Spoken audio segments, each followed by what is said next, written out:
Welcome to Earth Science class. So, good morning, class. I am your teacher, Eva, for today. So, am I audible on your screen?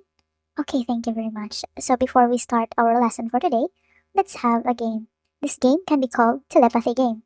So, this game can be played individually, in pairs, or three members in a group. So, for each question, there are two possible answers related to the topic, of course. This is called the compositions of the atmosphere. So, students will then use telepathy to read the teacher's mind and guess the answers. If they guessed correctly, they will get a point. So, to formally start our topic for today, let's welcome Miss Sabejon. Okay, thank you, Miss Eva. So now let's proceed to our main topic. So let's tackle about the compositions of the Earth atmosphere. So look up for a moment, class. You can see it, but you definitely surrounded by one of the most vital parts of the planet, the Earth's atmosphere. So it is the invisible layer of a gas that protects us, keep us warm, and literally allows life to exist. So today we're going to explore what this atmosphere is made of and how it's organized. Here's our learning objectives for today, class. By the end of this lesson, you will be able to answer three big questions. First, what are the main gases in our atmosphere and their percentages? Second, what are the role of these gases like nitrogen, oxygen, and carbon dioxide play in supporting life and climate? The last is how does the Earth atmosphere structures actually influences our weather and life on Earth? Today's focus, we were going to tackle four main areas today, class. So first, the vertical structures of the atmosphere. Second, the compositions of the atmosphere. The third one is the variable substances of the air. And the last one is the ozone problem and the air solutions. So look at the image of those layer, class. We live right down here at the bottom in the layer called the troposphere. What is atmosphere? So, we simply put, the atmosphere is a layer of invisible gases surrounding the Earth. So, it extending over 100 kilometers. Think of it like an ocean, class, an oceans of air, because air can changes shape and flow from place to place, causing wind, weather, and currents. We actually considered atmosphere a fluid. It's constantly moving and mixing, which is why we have weather. Layers of atmosphere. So it is the arrangement of different chemical compositions into one. So the atmosphere isn't just one giant blob of air. It's stuck in five distinct layers, class, separated by temperatures changes. We can divide this into two major areas based on the chemical compositions of it. First, we have the homosphere. The second one is the heterosphere. So, the homosphere, class, this is where the air is well mixed and the compositions of gases is nearly uniform. It includes the troposphere, stratosphere, and the mesosphere. While the heterosphere, class, up here the gases starts to separate out based on their atomic weight. So these layers includes the thermosphere and exosphere. So we have also the boundary, class. So we have a four boundary. For the first one is the tropopause. This tropopause is the boundary between the troposphere and stratosphere. The second one is the stratopause, the boundary between stratosphere and mesosphere. The third one is the mesopause, the boundary between mesosphere and thermosphere. The last one is the thermophos, the boundary between thermosphere and exosphere. Okay, class, let's start from the bottom where we are, the troposphere.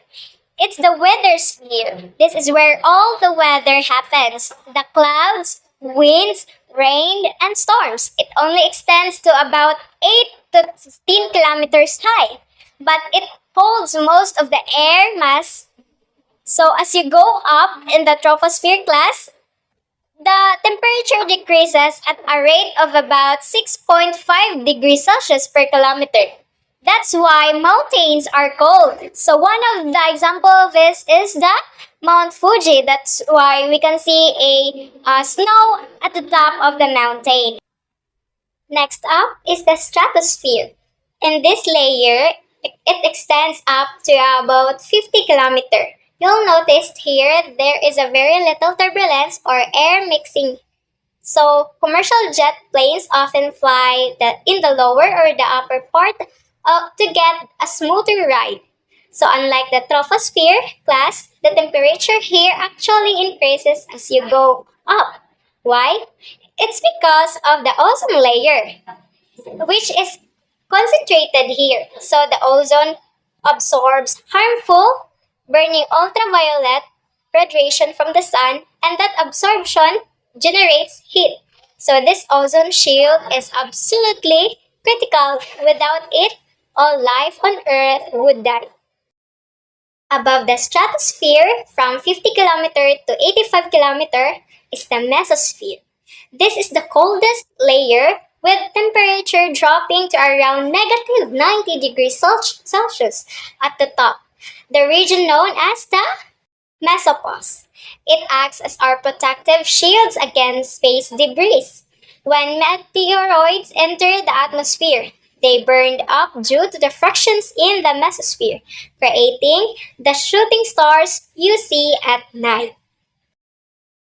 Finally, we have the two layers, the thermosphere. It extends over 85 km to 650 km. Temperature here is increases dramatically due to the absorptions of very short wave solar energy between oxygen and nitrogen atoms. This is where the stunning aurora borealis and aurora australis occur, as charged particles from the sun interact with gas molecules. And lastly, exosphere, the outermost layer. So this is the border between the Earth's atmosphere and the outer space. It is a very extremely thin, and gases are constantly escaping into space. And now let's move on to the compositions of the atmosphere. So in 1660, a chemist, John Mayo, experimented and concluded that the air was made up of two parts. One supports life while the other didn't. So next is Joseph Bloch. He collected a gas given off in burning, was called carbon dioxide. So Daniel Rutherford provided that carbon dioxide is present in air. He also discovered a large part of air which does not support burning nor life. It is the element nitrogen. While in 1774, Joseph Priestley and Carl Wilmskill discovered a gas from air, a gas that is able to support life and burning. So this gas was called an oxygen, an element oxygen that can support life and burning. While in 1894, Lord Rayleigh and William Ramsay discovered an element argon in this period. Compositions of the atmosphere by volume of dry air. So, nitrogen is the largest percentage of dry air volume. It has a 78.084%. It is colorless, odorless, and make up the largest part of an air. Next is the second largest component of the dry air is the oxygen, has a 20.946%, a very active element forming compounds directly with all elements except noble gases.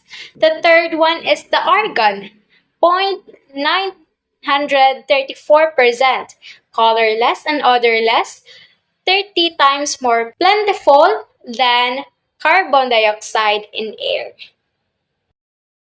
So the fourth volume of dry air is the carbon dioxide, composes of 0.033%, highly inactive, and 1.5 times heavier than the air. Next is the helium, composed of 0.0052%, lightest of the noble gases, conducts heat and transmits sounds better than any other gas except hydrogen. The next is neon, composed of 0.0018%, the second lightest noble gases. It's used for filling up neon light bulbs. Next is the krypton that composed of 0.0001%, one of the very uncommon noble gases in air. Next is the hydrogen. It composes of 0.00005%, and it is the simplest and the most common element in the universe. It is strongly attached to an oxygen. Next is the xenon, composed of the 0.000008%. It is a heavy noble gas, 8 times heavier than oxygen. Next is ozone. Ozone is composed of 0.000001%, and it is a poisonous when we breathe in large quantities, provide a shield from harmful rays of sun. The second to the last compositions of dry air is the methane. So its volume of composition is just traces. So it is an odorless, colorless gas that burns with a blush flames. The last one is nitrous oxide. Its volume is composed of just traces. So it is a colorless and faintless, sweetish in odor, shows a little reactions when at normal temperature. So now let's move on to Miss Eva for the next discussion. So, thank you, Miss Sabejon, for that wonderful discussion of yours, all about the vertical atmosphere and the composition of the atmosphere. So, let's proceed to the variable substances in the air. So, unsa man di ang naa dinhi? Unsa man di ang mga variables present in the air? Okay, let's tackle that. So, variable substance in the air has five components, or six components. First, we have the gaseous, the water vapor, carbon dioxide, and the ozone. The gaseous part, or the water vapor, which is usually a gas, and carbon dioxide is also gas, and also the ozone. There are also solid impurities like dust, smoke, chemical salts, and microorganisms. Smoke can be found in the usually makita nila to sa mga power plants. Of course, makita nila to sa mga power plants ang smokes. And the other, this is also gaseous, but carbon dioxide has the ability to absorb heat energy radiated by the earth, thus helps also to warm atmosphere. So, dili lang siya atong nahibawan katong carbon dioxide is a toxic, but this is also help us para magpabilin nga warm ang atmosphere. excess CO2 will make the atmosphere too warm or too hot ra daw. So kung masubraan po siya carbon dioxide, it could possibly be na pirmi na lang init. Okay. So next, this is also gaseous, the water vapor. It is considered the most significant component by the meteorologist, of course, despite the only varying from 0 to 4% by volume, because water vapor, uh, it can be helped, no, to determine weather patterns and other variable substances. Okay. So next we have the ozone. So as what I said earlier, ozone is a molecule made of 3 oxygen atoms, and it's mainly concentrated in the stratosphere. So wala ni siya sa troposphere. It's because troposphere is in the very nana siya sa inner part, as what Miss Sabejon said, that troposphere is the sama na siya asama siya nabilong sa homogeneous nga part. Okay. So the ozone layer is critical over ultraviolet rays from the sun, acting as a filter. So si ozone layer mao ni ang atong ginasuffer karon nga mas warmer siya. It's because of the ozone layer is depleting. So dili na siya na uban nga part is nipis na kaayo and the other parts are baga. It's because of course, the human actions gihapon. Without it, all living things would die. No, of course, kay madirect naman ta sa sunlight. So too much warm can kill organisms, or too much hotness can kill organisms. It's because organisms cannot survive in a too hot environment. Okay. Well, not all of organisms, but some. Okay. So we have solid impurities, of course, the dust. It is crucial constituent because it can absorb heat, energy radiated by the earth, helping to warm the atmosphere. So also, kani po si dust, makahelp po na siya para ma-warm ang atmosphere. Kay, amo na siya yung hinungdan nga nung kuan siya, mo baga ang kanaang, naamang yung mga parts sa layers nga, or naamang parts sa air nga. For example, diri ang part kay more siya humid nga kanaang like kanang mamilit-pilit ang kainit o ana. It includes microscopic particles like pollen and pores. One example of this is kanaang nasa flower kanang pollen kana bitawng na ginatawag nila sa kanang movies nga allergic siya sa pollen, allergic siya sa mga kuan kanang maabog-abog. Yes, very good. So that could be all, no, for the variable substances of the air. So of course, let's have the ozone problem and the air pollution. So unsa man gyud ay problem and unsa man day ning mga klase-klase sa mga air pollutions. The ozone depletion problem. Of course, ozone depletion, also known as the kanang pagnipis sa kanaang ozone layer. In 1974, researcher proposed that chlorofluoromethanes, or CMFs, also called as chlorofluorocarbons, or the CFCs, were depleting the ozone layer. So, kanina si CMF, muna siya ang hinungdan nga nung munipis si ozone layer, or sa tawag na, mabuslot. Yes. Because this can be depleted also. Sunlight breaks down CFCs in the stratosphere, releasing chlorine atoms that converts O3 to O2. So, mao na siya hinungdan nga nung magtikagamay si ozone layer, because ozone is composed of 3 oxygen that can so ining breakdown ni sunlight ni CFCs sa stratosphere, mo release po na siya chlorine atoms. Of course, it is it's chlorine atoms that converts from oxygen 3 to oxygen 2. So automatically ma-deplete si ozone. Next, we have the harmful effects of depletion. So, unsa man day mga harmful effects sa depletion, ma'am? So, let's name it. Okay, there are 3 harmful effects, or there are many, but we focus on these 3. Okay, so have increased UV radiation. Of course, kanang UV radiation is very very dangerous in our eyes. Of course, di lang sa eyes, sa ato ang lawas gyud mismo.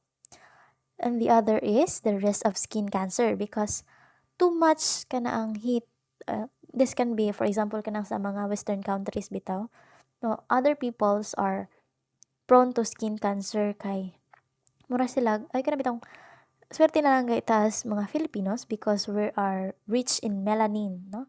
Because other countries such as western countries dili sila, I mean na sila kanang kuan bitaw dili sa rich og melanin nga mo provide og shield to your skin para dili magka skin cancer. Lower crop yields. So, nganong harmful effects man ni siya? Nganong apil man ni siya sa harmful effects mga lower crop yields? It's because harmful effects of depletion of the ozone, excuse me.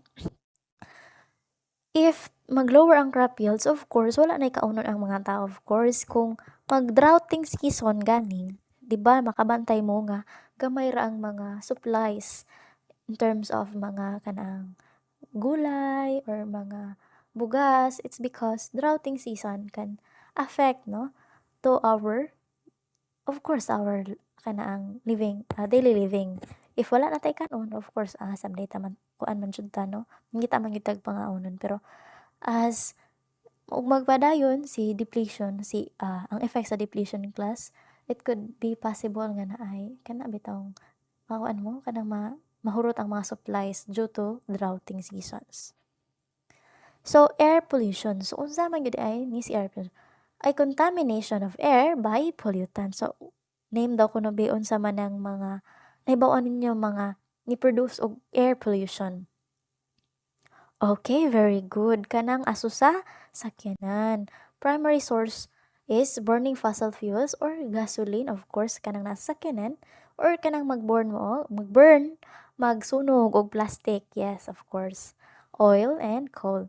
Worst offender is motor vehicles. Yes, very good. Yun kayo itong example ninyo nga kanaang sa sakyanan. Of course, kanang mga engine nga mugamit siya gasoline and it produces smoke that can contribute air pollution, of course.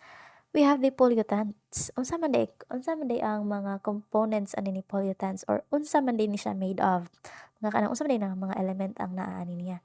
So si pollutant has nitrogen, sulfur gases, sulfurous as, smoke, of course. Yes, kanang mo mix into the air ang smoke. We have here the major effects of air pollution. The first one is the smog. What's happening, smog, ma'am? It is a thick cloud of pollutant reacting with the sunlight. Kana bitong makabantay mo na class, kana bitong gikan siya. Especially me myself, I observe the power plant of Pasar katong nag-operate pa na sila. The smoke that is being released in the power plant is joining together in the clouds. So, if makuha na siya sa kanaang sunlight, it causes eye irritation, breathing difficulties, of course. Kaya kana ganing maglik bitaw ang baho, murag kuan siguro na siya kanang due to the air, kana bitang makarry sa air ang baho. For example is, ang aso is, para dito din, ang hangin is padulong diri nako. So, inga na, malanghap nimo. So, mag-cause siya og breathing difficulties or dili ka kaginhawa due to the kanang irritation kanang lahi kayo ang baho siya, no? And also the eye irritation kay kuan siya na siya possibilities nga mag-irritate imong mata due to the thickness of the smoke. Exacerbated by the temperature inversion, cold pulled air trapped beneath warm air. So, mura siya og kanaang basta init kay na siya class kung for example, namoni ang ozone, then naadira si smog. So, kuan siya, a cold polluted air trapped beneath the warm air. So, matrap to siya dito. For example, warm air na dire, then mo na siya si kanang polluted air. So, natrap na siya dira, magtikabaga na siya class. So, ang ozone can be, naman na yung mga parts nga, for example, dire ang parts is baga, tapos dire ang parts kay ninipis na siya ayo, like wala na siya kanang gamay na lang kayo, thin na lang kayo ang yung ozone. So next we have the acid rain. Lamam na di acid rain, ma'am. Unsa man na siya, ma'am? Okay. Acid rain is a sulfur and nitrogen oxide combined with water vapor to form sulfuric or nitric acid. Falls as rain, often far from the source. control stop releasing sulfur and nitrogen oxide into the air. So, kung mag-too much di ay si sulfur and nitrogen oxide or NO2 when combined with water vapor, so kuyaw siya because it can form acid rain, no? And acid rain is not good for your skin because of course makamatay man intaw ng acid rain class. Kinsabay kuan ana no, because acid, from the word acid, it's to kanang makaluto siya og kanang mga sorry to mention this, but dili siya good for your kanang health, no? But also maka-affect siya sa kanang mga tao nga naa dinha. And for the summary, of course, the first one is ato i-review ang discuss ni Miss Sabejon. The atmosphere is divided into 5 distinct layers based on the temperature. So what is that? We have the troposphere, the stratosphere, mesosphere, thermosphere, and the exosphere. Next, she discussed also the composed mainly of nitrogen and oxygen with crucial variable substances like water vapor and ozone. Mao na ang gibutang dito sa compositions of the atmosphere. The third, ako na siyang gibay bullet class because I want it kana ang maka-remind mo. So, in the third one, we have the ozone layer is vital shield against the UV radiation. Of course, kay kung wala si ozone layer, ay, goodbye Philippines. Choice, bitaw. Oo, na siya, nga na siya class. Mura siya kana ang, kung karon kung before, I compare, ako ma-compare ang climate before and now. So, mas cooler ang before than now because mas warmer naman siya karon murang murag init na bitaw siya, masobraan siya sa kainit due to the kanang climate change, of course, human activities, of course. Then have the human activity, primarily fossil fuels burning, leads to the severe air pollution, smog, and acid rain, and ozone depletion. Oh, okay. Ang acid rain din, ako nakita na niya movie katong sa tunga movie, basta acid rain is too dangerous good class. Even kanang mga metals, it can be melted by that. So, sao na lang jud, no? So, what are the next steps? So, what step can we take to reduce our local air pollution? Unsaon man ni class para ma-reduce nimo? Ano na lang, as a student, how will you reduce the local air pollution? First things first, do not burn plastics. Unsaon man ma'am, unsaon man napaglabay ang plastics? I-segregate ang malata o dili malata class. It's because burning plastic will not help. It can worsen, of course. It can worsen the ozone layer to deplete. Kay, of course, magsunog ang asuglas, adto gihapon na apadong sa air. Mumix na siya together, air pollution, kita ra gihapon na mag-suffer class. Number 1 is not burning plastic. Number 2, if ever possible, you can commute nga kanang dili magsakay og vehicles, you do it. Kay para lessen ang kanang mga aso-aso nga kanang maproduce sa vehicles, no? Kanang too much vehicles bitaw, like kanang bitaw sa cities class, no, dili na siya advisable nga.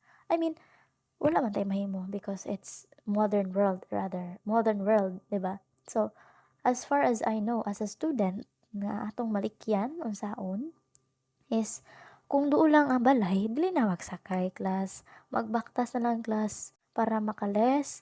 At least man lang maiban-ibanan og pila ka bisag gamay lang imong matabang nga maibanan ang pollution sa air. Kana na lang, no? And of course, kana ang pag-burn sa plastic lagi, again, dili siya advisable. It's because class bisag usa ra na kabuk plastic imong i-burn class. Grabe na siya ang kana ang pollution ana nga mada, no? So, do you have any more questions regarding our topic? Oh, thank you. Do you learn something? Yes, very good. So, today I am going to end this class. I hope to meet you in the next meeting. So, goodbye and thank you, class.